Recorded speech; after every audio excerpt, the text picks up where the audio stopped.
বেডা এটার থেকেও সুন্দর পাইতো কাজের বুয়াটার কপাল ভালো বেডারে পাইয়া।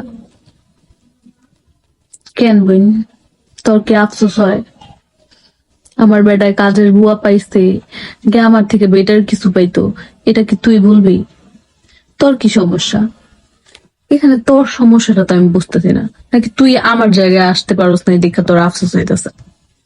তুই এই সমস্ত কমেন্ট ম্যাক্সিমাম করস কেন? তোর এত জ্বালা পোড়া বা চুলকানি কোথায়? মানে আমি জাস্ট ইগনোর করতে চাই এই কমেন্ট গুলো, ঠিক আছে, কিন্তু পারি না। আমি আসলে কমেন্ট এত বেশি পসেসিভ যে আমি কমেন্টের উত্তর না দিয়ে এগুলো পারি না।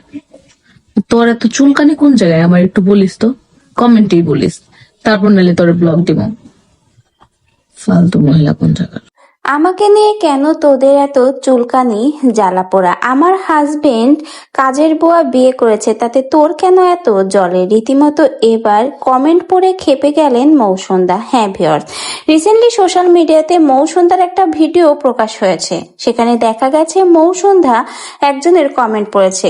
সেই কমেন্টটা পড়ে সে রীতিমতো খেপে গেছে। মৌসুন্দার হাজবেন্ড মৌসুন্দাকে বিয়ে করে নাকি ঠকে গেছে, কারণ মৌসুন্দা একটা কাজের বুয়া। আর এই কাজের বুয়া কথাটা এসেছে তিশার বাসা থেকে। মৌসুন্দা কিন্তু একসময় তিশার বাসাতেই কাজ করত।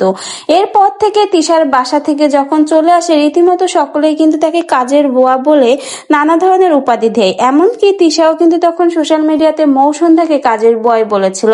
এরপরে থেকে সকলে নানাভাবে কিন্তু ট্রল করতে থাকে মৌসুন্দাকে। এখন রীতিমতো মৌসুন্দার হাজবেন্ডকে নিয়ে শুরু করেছে নানা ধরনের খোঁচাখুচি। মৌসুন্দার হাজবেন্ড নাকি এই কাজের বুয়াকে বিয়ে না করলে আরো ভালো মেয়ে পেত।